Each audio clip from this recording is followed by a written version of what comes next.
Hello everyone, আজ তোমাদের সাথে চিংড়ি মাছের মালাইকারি রেসিপিটা শেয়ার করব। প্রথমে কড়াই গরম হয়ে গেলে তাতে সর্ষের তেল দিয়ে নেব। এরপর মাছগুলোকে ভেজে নেব। মাছগুলোকে লাল লাল করে ভেজে নেব, তার জন্য একটু লবণ এবং একটু হলুদ দিয়ে নেব। আমার একসাথে অনেকটা চিংড়ি মাছ, তাই আমি দুইবারে চিংড়ি মাছগুলোকে ভেজে তুলে নেব।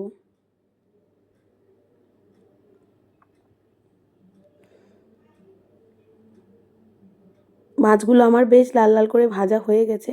এই যে এখনও এতটা মাছ বাকি। মাছগুলো এবার এক এক করে তুলে নেব। এরপর পরের চিংড়ি মাছগুলো দিয়ে নেব।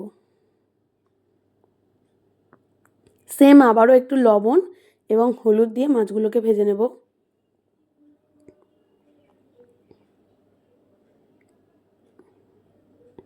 এই মাছগুলো আমার ভাজা হয়ে গেছে।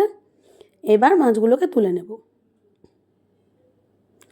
এরপর তেলে একটা তেজপাতা, গোটা গরম মশলা এবং শুকনো লঙ্কা ফোড়ন দিয়ে নেব।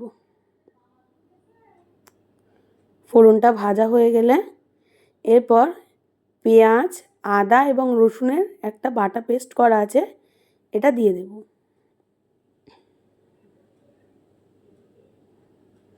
মশলাটাকে একটু ভালোভাবে কষিয়ে নেব।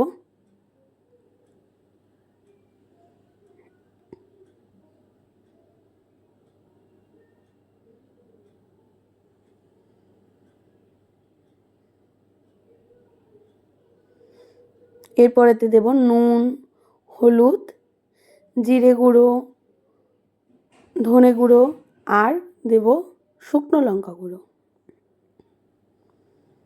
আর আমি এখানে ছোট ছোট 2 চামচ টমেটো কেচাপ অ্যাড করেছি। এবার মশলাটাকে ভালোভাবে কষিয়ে নেব।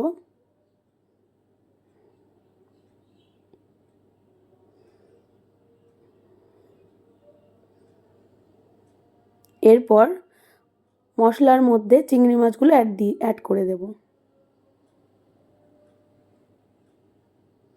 চিংড়ি মাছগুলোর সাথে মশলাটা আবারও ভালোভাবে কষিয়ে নেব। চিংড়ি মাছগুলো ভালোভাবে কষানো হয়ে গেলে আগে থেকে যে নারকেল থেকে যে দুধটা বার করে রেখেছিলাম সেটা দিয়ে দেব। ব্যাস, এবার ফোটার অপেক্ষা। এবার একটু স্বাদ মতো চিনি দিয়ে নিয়েছি।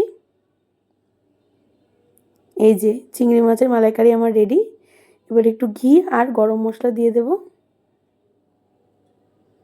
দেখতে কেমন হয়েছে অবশ্যই জানিও তোমরা। তোমরা কারা কারা এইভাবে মালাইকারি রান্না করো আমাকে জানিও। টাটা।